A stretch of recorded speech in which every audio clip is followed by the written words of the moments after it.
Terima kasih Anda masih bersama kami di Sindo Siang bersama saya Nata Arman. Pemirsa, Presiden Prabowo mengumumkan kenaikan gaji guru mulai tahun 2025 pada perayaan Puncak Hari Guru tahun 2024. Prabowo pun sempat terisak saat mengucapkan terima kasih kepada para guru.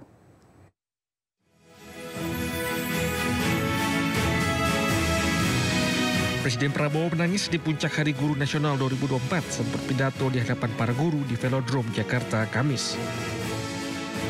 Prabowo tiba-tiba berhenti berbicara dan menangis lalu mengambil tisu. Para guru yang hadir seketika bergemuruh saat Prabowo terisak.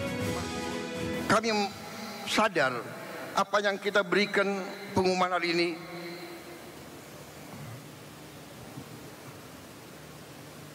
belum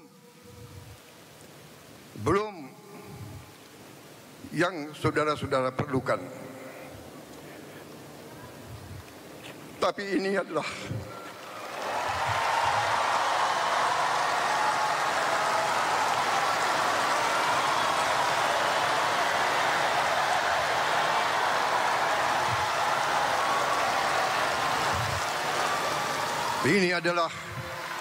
upaya kami dan ini akan kami upayakan terus.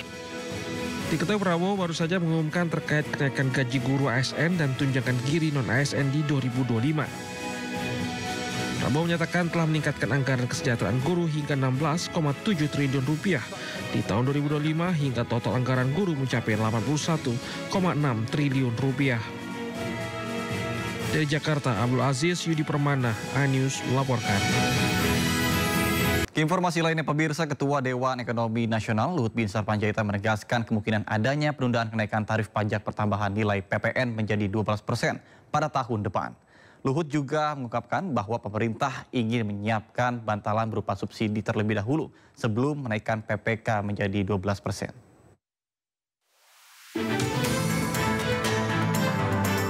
Ketua Dewan Ekonomi Nasional Luhut Binsar Panjaitan menegaskan kemungkinan adanya penundaan kenaikan tarif pajak pertambahan nilai atau PPN menjadi 12% pada tahun depan.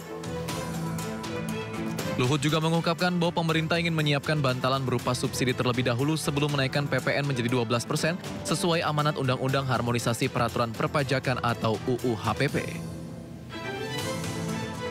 Luhut pun menegaskan anggaran pemerintah sangat cukup untuk memberikan stimulus ekonomi berupa bansos subsidi listrik kepada masyarakat, sebab setoran pajak menurutnya hingga kini sangat baik hingga ratusan triliun yang bisa dimanfaatkan untuk subsidi tersebut.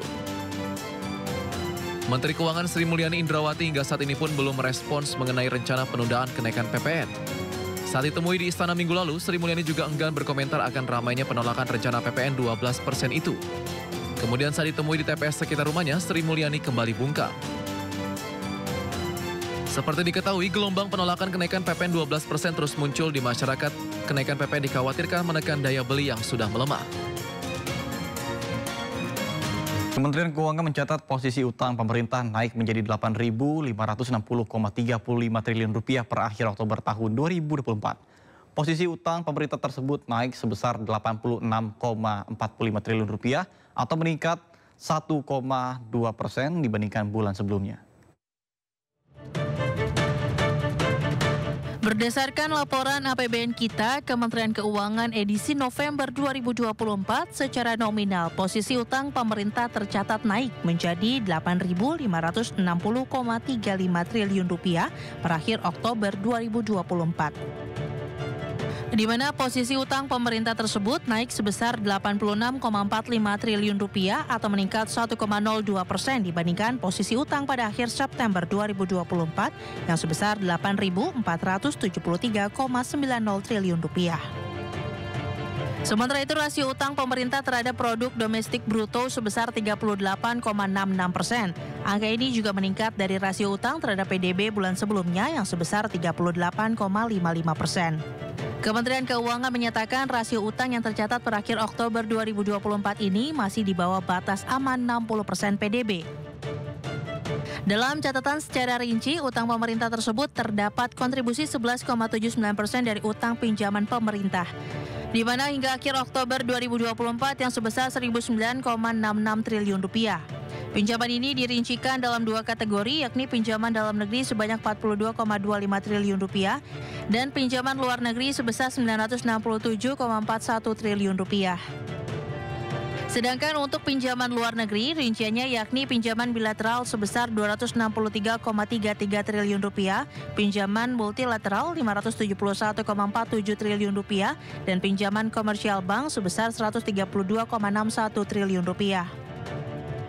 Pemerintah sendiri mengutamakan pengadaan utang dengan jangka waktu menengah panjang dan melakukan pengelolaan portofolio utang secara aktif. Kementerian Keuangan menegaskan pemerintah mengelola utang secara cermat dan terukur untuk mencapai portofolio utang yang optimal dan mendukung pengembangan pasar keuangan domestik.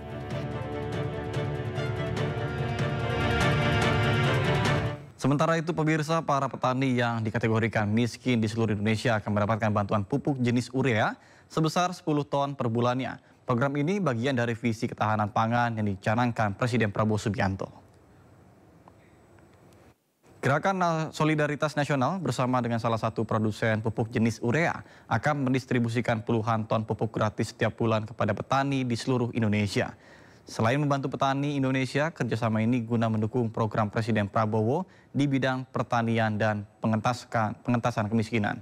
Gerakan Solidaritas Nasional akan bekerja sama dengan perangkat desa dalam mendata petani yang berhak mendapatkan pupuk gratis tersebut. Dan pupuk jenis pupuk yang dibutuhkan itu pupuk seperti ini. Nah, ini ada gratis. Gratis sebulan 70 juta coba. Ini kalau nggak ada batasnya kan kami GSN bisa membantu setiap desa setiap bulan 70 juta. Akan kami berikan dulu pada petani miskin. Jadi ini karena kenapa dibutuhkan? Karena ini pupuk pertumbuhan. Jadi untuk tanaman bisa tumbuh itu butuh nitrea.